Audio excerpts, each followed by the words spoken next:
Hi friends, இது புரட்டாசி மாதங்கிறனால Sunday special full veg meals தான் நம்ம இப்போ பார்க்க போகிறோம். என்னென்ன பண்ணியிருக்கேன், எப்படி பண்ணினேன் அப்படின்னு சொல்லிட்டு இப்போ வீடியோக்குள்ளே போய் பார்ப்போம் வாங்க.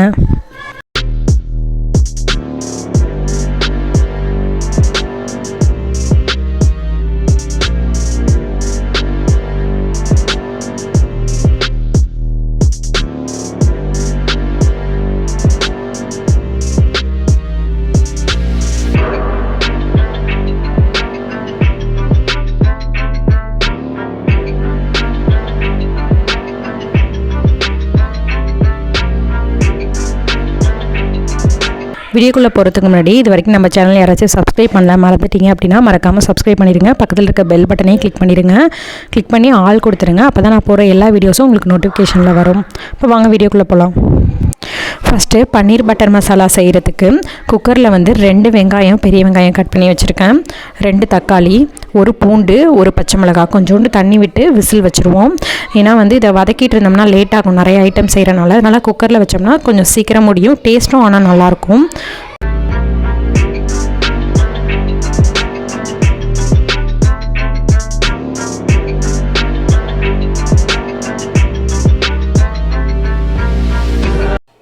இப்போது நெக்ஸ்ட்டு பேபிகார்ன் ஃபிங்கர் ஃப்ரைக்கு ஃபஸ்ட்டு கட் பண்ணி இதில் மசாலா போட்டு வச்சுருவோம். ஏன்னா கொஞ்சம் நேரம் ஊறினா தான் அது டேஸ்ட்டு நல்லாயிருக்கும். அதுக்கு நீட்டாக ஃபிங்கர் மாதிரி கட் பண்ணிக்கோங்க பேபிகார்னை.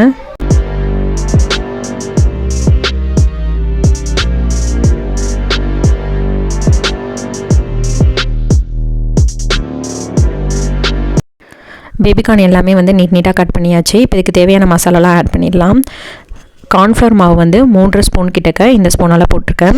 அதுக்கப்புறம் மிளகாத்தூள், ரெட் சில்லி பவுட்ரு ஒரு 2 ஸ்பூன் போட்டிருக்கேன்.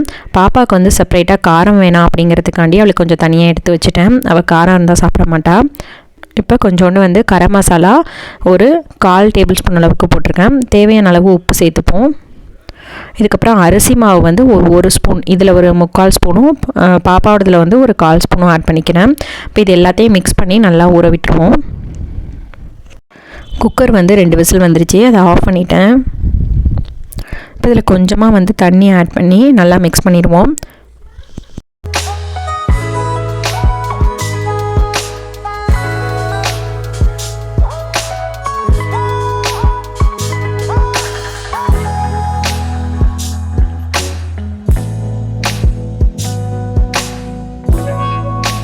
நம்ம வேக வச்ச தக்காளி வெங்காயம் அது நல்லா வெந்துருச்சு. இப்போ நம்ம ஜீரா ரைஸ் தான் பண்ண போகிறோம். இது எல்லா கிரேவிக்கும் இது செட் ஆகும். அதனால் ஃபஸ்ட்டு ரைஸ் ரெடி பண்ணிடலாம். எண்ணெய் நல்லா காய்ச்சதும் அதில் கொஞ்சோண்டு வெங்காயம் போட்டுப்போம். நல்லா ஒரு வெங்காயம் நல்லா சின்ன சின்னதாக கட் பண்ணி வச்சுருந்தேன். இந்த வெங்காயத்தோடையே சேர்த்து ஒரே ஒரு பச்சை மிளகாய், நல்லா 1.5 டேபிள் ஸ்பூன் அளவுக்கு ஜீரகம் போட்டுப்போம். பேரலாக அந்த சைடு பன்னீர் பட்டர் மசாலாவுக்கு பேன் போட்டிருந்தேன், அது நல்லா ஹீட் ஆயிடுச்சு. இப்போ அதில் பிரிஞ்சி இலை, ஜாவத்திரி பூ ஒன்று போட்டிருக்கேன். இது கூடவே நம்ம கட் பண்ணி வச்சுருக்க ஒரு பாதி வெங்காயம் சின்ன சின்னதாக கட் பண்ணி வச்சுருக்கிறது சேர்த்துக்கலாம். இப்போது இது நல்லா வதங்கட்டும். அதுக்குள்ளே இந்த சைடு ஜீரகம் half டேபிள் ஸ்பூன் தான் சேர்த்தேன். பேலன்ஸ் ஒரு 1 டேபிள் ஸ்பூன் ஜீரகம் சேர்த்துக்கிறேன். ஜீரகம் லைட்டாக அந்த எண்ணெயில் பொரியிற அளவுக்கு வதக்கி விட்டுருவோம். இது ஜீரகம் பொரியறதுக்குள்ளே தக்காளி அரைச்சி எடுத்துக்கிட்டேன். பன்னீர் பட்டர் மசாலாவுக்கு அரைச்சி எடுத்த 2 தக்காளி அரைச்சி எடுத்துக்கிட்டேன். அதை அதில் ஊற்றிடுவோம். இது கூடவே நல்லா 1 ஸ்பூன் இஞ்சி பூண்டு பேஸ்ட் ஆட் பண்ணிப்போம்.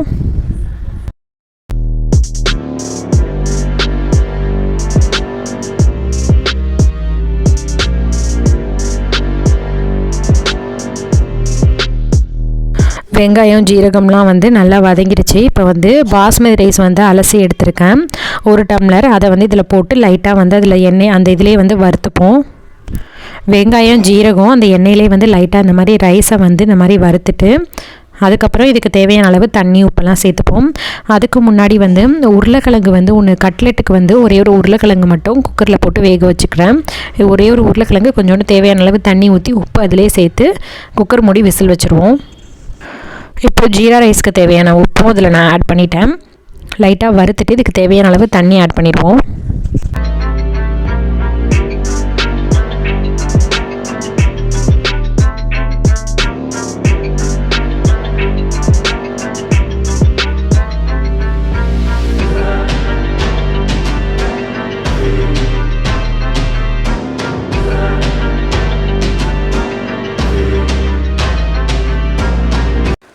பன்னீர் பட்டர் மசாலாவில் சேர்க்குறதுக்கு தான் இந்த பச்சை பட்டாணி. இதை வாஷ் பண்ணிவிட்டு இதையும் வந்து இந்த பச்சை பட்டாணியை ஃபஸ்ட்டே வந்து அந்த மசாலாவில் ஆட் பண்ணிடுவோம். தக்காளி ஊற்றி வதக்கிட்டு இருந்தோம்ல, அந்த மசாலாவில் ஆட் பண்ணிடுவோம். ஜீரா ரைஸ் வந்து நல்லா கொதி வந்து இந்த மாதிரி வந்த பிறகு கீழே வந்து ஒரு கல் நல்லா ஹெவியாக வச்சு மேலே வந்து அந்த பேனை எடுத்து வச்சுட்டேன். அது கொஞ்சம் நேரம் தம்மில் இருந்துச்சுன்னா ரைஸ் நமக்கு செட் ஆயிரும். பச்சை பட்டாணி லைட்டாக வதக்கின பிறகு, லைட்டாக குக்கான பிறகு இதுக்கு தேவையான அளவு மிளகாத்தூள் நல்லா 2.5 ஸ்பூன் வந்து இதில் சேர்த்துக்கிறேன். மல்லித்தூள் 1 ஸ்பூன் சேர்த்துக்கிறேன். இப்போ நல்லா இதை மிக்ஸ் பண்ணிடுவோம். இப்போது இதுக்கு தேவையான அளவு இதில் தண்ணி ஆட் பண்ணிப்போம். நல்லா தண்ணி ஆட் பண்ணி நல்லா மிக்ஸ் பண்ணிவிட்டு இதை மூடி வச்சு நல்லா கொதி வரட்டும். அந்த ரா ஸ்மெல் போட்டு நம்ம போட்ட மசாலாலாம்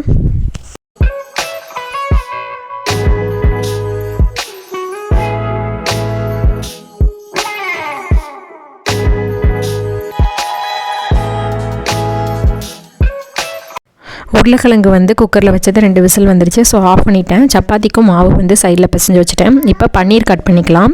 ஏன்னா வந்து அது கொதி வந்த பிறகு அதில் பன்னீர் சேர்த்துருவோம்.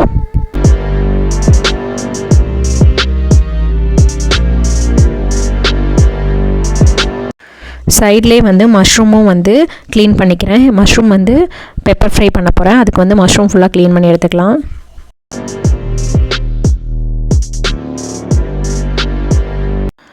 சோயா கட்லெட் தான் பண்ண போகிறேன். அதுக்கு தான் உருளைக்கிழங்கு வேக வச்சேன். சோயா வந்து இப்போ தான் தண்ணி ஊற்றி வைக்க போகிறேன். அது கொஞ்சம் நேரத்துலேயே ஊறிடும். அதனால் வந்து நீங்கள் செஞ்சிட்ருக்கப்பே தண்ணி ஊற்றினா கூட ஓகே தான். பன்னீரும் ஃபுல்லாக கட் பண்ணி வச்சாச்சு. மஷ்ரூமும் ஃபுல்லாக கட் பண்ணி எடுத்துக்கிட்டாச்சு. அதுக்கு வேண்டிய தக்காளி, வெங்காயம் எல்லாமே கட் பண்ணி வச்சுட்டேன். இப்போ பச்சை பட்டாணி நம்ம போட்ட மசாலா எல்லாம் வந்து நல்லா குக் ஆகிருச்சு. இப்போ இந்த ஸ்டேஜில் இதை நல்லா மிக்ஸ் பண்ணி விட்டுட்டு இதில் பன்னீர் ஆட் பண்ணிப்போம்.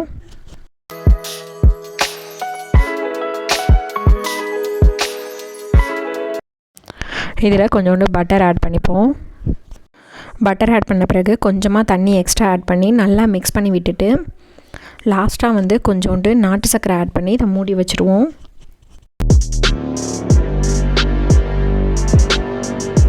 புளிப்பு டேஸ்ட்டுக்காண்டி கொஞ்சோண்டு தயிர் ஆட் பண்ணிப்போம். இப்போது இதை நல்லா மிக்ஸ் பண்ணிவிட்டு மூடி வச்சுருவோம்.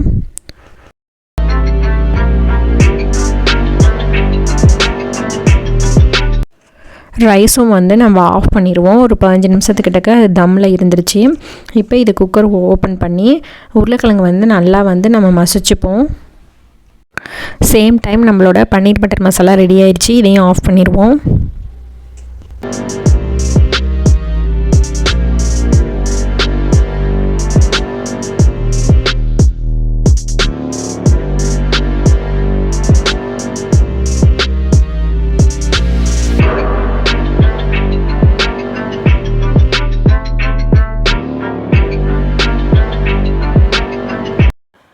இப்போது மஷ்ரூம் பெப்பர் ஃப்ரைக்கு தேவையான அளவு கொஞ்சோண்டு எண்ணெய் விட்டுப்போம். இதில் வந்து இந்த மாதிரி சின்ன சின்னதாக கட் பண்ணி வச்சுருக்கேன் பூண்டை வந்து ஆட் பண்ணிக்கிறேன்.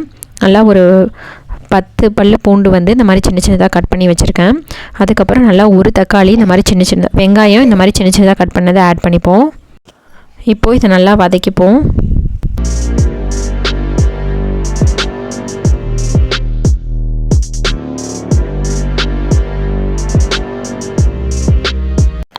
பேரலாக இன்னொரு பேன்லேயும் வந்து கொஞ்சோண்டு எண்ணெய் விட்டுப்போம் பேபிகார்ன் ஃப்ரை பண்ணுறதுக்கு. ஃபஸ்ட்டு பாப்பாவோடதை ஃப்ரை பண்ணி எடுத்துகிட்டு அடுத்து பெரியவங்களுக்குள்ளது ஃப்ரை பண்ணி எடுத்துடலாம். இப்போ இது லைட்டாக வந்து வதங்கிடுச்சு வெங்காயமும் பூண்டும். இப்போ வந்து நம்ம மஷ்ரூம் ஃபுல்லாக போட்டு லைட்டாக அதே மாதிரி வதக்கிக்கலாம்.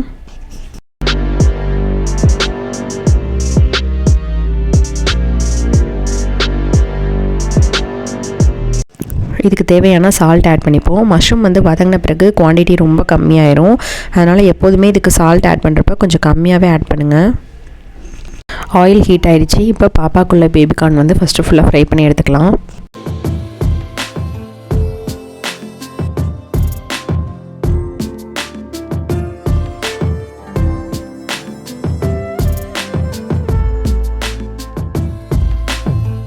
இப்போது மற்றவங்களுக்குள்ளது எல்லாத்தையும் போட்டு ஃப்ரை பண்ணி எடுத்துடலாம்.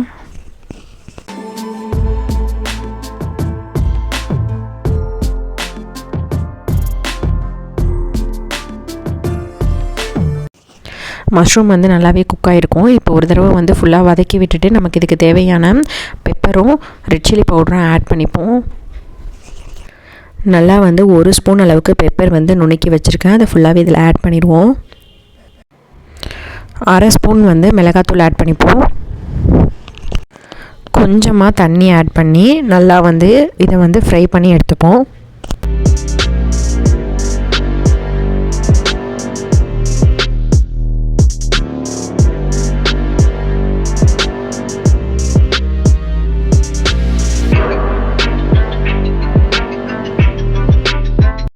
இது வந்து அந்த மசாலா ஸ்மெல் போகிற அளவுக்கு லைட்டாக வதங்கிட்டு இருக்கட்டும். அதுக்குள்ளே வந்து நம்ம பேபிகார்ன் வந்து ஃபுல்லாக நல்லா ஃப்ரை ஆகிட்டு, பேபிகார்ன் ஃபிங்கர் ஃப்ரை எல்லாத்தையும் நம்ம எடுத்துருவோம்.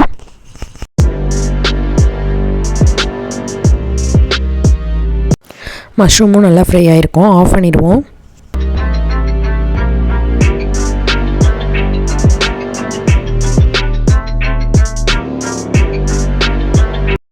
இப்போ அடுத்து நம்ம பண்ண போகிறது வந்து சோயா கட்லெட்டு. அதுக்கு வந்து இந்த மாதிரி நம்ம தண்ணியில் வந்து ஊற வச்சு வச்சுருந்த சோயா எல்லாத்தையும் இந்த மாதிரி புழிஞ்சிட்டு ஜாரில் போட்டுப்போம்.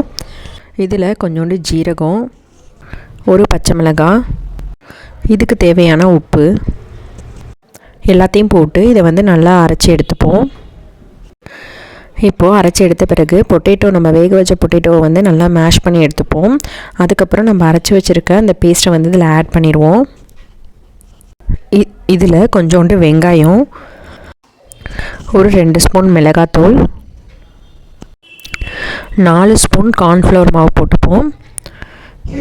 ஒரு 1/2 ஸ்பூன் வந்து கரம் மசாலா, இது கூடவே இஞ்சி பூண்டு பேஸ்ட்டும் 1 ஸ்பூன் சேர்த்து நல்லா மிக்ஸ் பண்ணிவிட்டு ரவுண்ட் ஷேப்பில் வந்து கட்லெட் மாதிரியே ஃபுல்லாக ரவுண்ட் ஷேப்பில் வந்து தட்டி தோசைக்கல்லில் போட்டு ஃப்ரை பண்ணி எடுத்துப்போம்.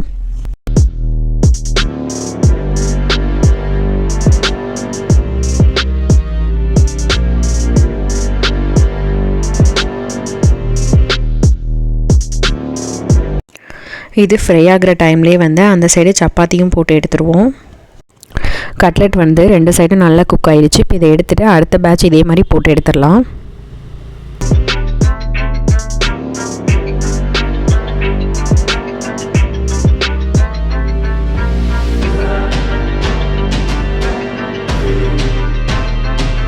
ஆயிடுச்சு. நம்மளுடைய ஃபுல் வெஜ் மீல்ஸ் வந்து ரெடி ஆயிடுச்சு. என்னென்ன பண்ணியிருக்கோம் அப்படின்னு சொல்லிட்டு பார்ப்போம். சப்பாத்தி, பன்னீர் பட்டர் மசாலா, பச்சை பட்டாணி போட்டு, noodles, baby corn finger fry, soya cutlet, mushroom pepper fry, jeera rice. கண்டிப்பாக நீங்களும் இதே மாதிரி ட்ரை பண்ணி பாருங்கள். அப்போ தான் வந்து வீட்டில் வந்து நான்வெஜ் இல்லைன்னு சொல்லிட்டு யாருமே ஃபீல் பண்ண மாட்டாங்க. உங்களுக்கு இந்த வீடியோ கண்டிப்பாக பிடிச்சிருக்குன்னு நினைக்கிறேன். பிடிச்சிருந்துச்சுன்னா லைக் பண்ணுங்கள், ஷேர் பண்ணுங்கள், சப்ஸ்கிரைப் பண்ணுங்கள். மறக்காமல் பக்கத்தில் இருக்க பெல் பட்டனை கிளிக் பண்ணுங்கள். அப்போ தான் நான் புதுசாக போகிற வீடியோஸ் எல்லாமே உங்களுக்கு நோட்டிஃபிகேஷனில் வரும். தேங்க்யூ.